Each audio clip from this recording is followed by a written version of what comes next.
I think everyone always had a sense that there was a problem with the theory of human evolution, and that, if somebody could get in there and to look at the fossils and kind of do another look at them from a creationist perspective or an anti-evolutionist, perspective, that you might find frauds there.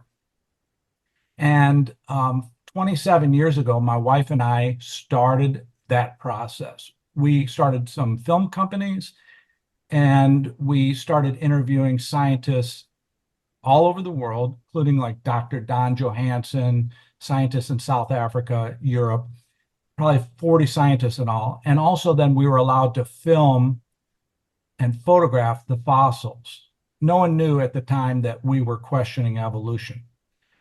And I wrote up the book on human evolution. I wrote up two books on human evolution. The first one is this book. I don't know if you can see it or not, but it's Untold Stories of Human Evolution.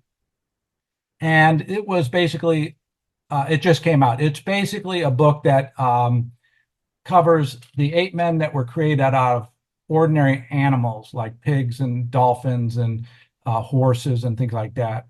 That was the first book, and it's just being released right now. Then I wrote up a second book, which is also being released. It's called The 9 Categories of Overturned Ape-Men. There were 232 species of ape-men that have been overturned, and I broke them down into 9 different categories. But as I was writing the words for the back cover, I started to write out, there were also episodes and examples of fraud in our interviews. And then I thought to myself, well, I should tell them how many frauds there were. I'm just telling you how dumb I am, because I never really thought there were this many. And so I started counting them. And these 2 books had already been written. And as the more I counted, well, he said this and he said this. And boom, it just jumped off the page. There were frauds everywhere. Now, I don't use the word fraud lightly. And I would imagine some of you are questioning, what do you mean fraud? Now, fraud is not a mistake. Like a mistake would be finding a pig tooth and saying it's an ape-man. That's not fraud. That's just stupid or ignorant or, overzealous scientists.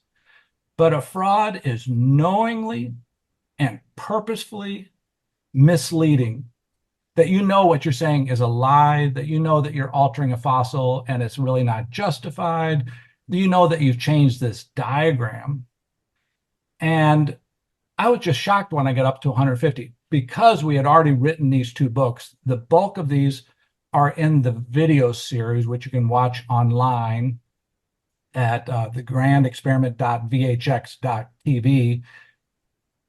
And the last 4 episodes, these are 50-minute episodes, go over these 150 frauds in detail, very graphically. Right?